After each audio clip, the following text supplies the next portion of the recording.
संपत्ति अंतरण अधिनियम 1882 की धारा 116 है अतिधारण का प्रभाव, इफेक्ट ऑफ होल्डिंग ओवर। यदि संपत्ति का पट्टेदार या उप पट्टेदार को अनुदत्त पट्टे के पर्यावसान के पश्चात उस पर अपना कब्जा बनाए रखता है, यानी कि पट्टे की जो समाप्ति हो गई है, टाइम पीरियड समाप्त हो चुका है, तब भी उस पर अपना कब्जा बनाए रखता है और पट्टाकर्ता या उसका लीगल रिप्रेजेंटेटिव यानी कि विधिक प्रतिनिधि पट्टेदार या उपपट्टेदार से भाटक प्रतिग्रहित करता है। क्या करता है? पट्टाकर्ता या विधिक प्रतिनिधि पट्टेदार या उप पट्टेदार से भाटक प्रतिग्रहित करता है या कब्जा बनाए रखने के लिए अन्यथा उसको अनुमति देता है। तो तत्प्रतिकूल करार के अभाव में पट्टा धारा 106 में यथा विनिर्दिष्ट उस प्रयोजन के अनुसार जिसके लिए संपत्ति पट्टे पर दी गई थी वर्षानुवर्ष या मासानुमास के लिए नवीकृत हो जाता है, यानी कि हर वर्ष और प्रति महीने के लिए वह रिन्यूअल हो जाता है। इसमें धारा 106 की बात कही गई है।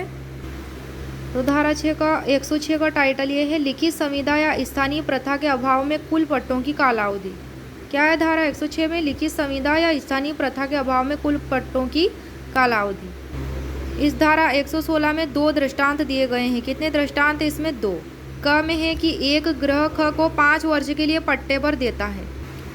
कितने वर्ष के लिए? तो 5 वर्ष के लिए पट्टे पर देता है। क एक ग्रह ख को देता है, फिर ख वह ग्रह जो है ग को 100 रुपये मासिक भट्टे पर उप पट्टे पर देता है।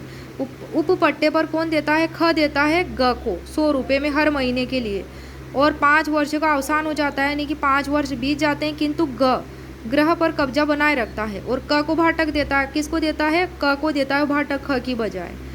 ग का पट्टा मासानुमास नवीकृत होता रहता है, यानी कि हर महीने वह रिन्यूअल होता रहता है। किसका पट्टा? ग का पट्टा।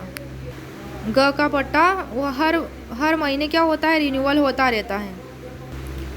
धारा 116 जो है आती है चैप्टर 5 में। चैप्टर 5 का शीर्षक है स्थावर संपत्ति के पट्टों के विषय में, और इसकी धाराओं की रेंज है धारा 105 से 117। कितनी है? 105 से 117, 105 से 117। फिर उदाहरण ख है कि ख को क एक फार्म ग के जीवन पर्यंत के लिए पट्टे पर देता है। किसके? ग के जीवन पर्यंत के लिए। कौन? ख को।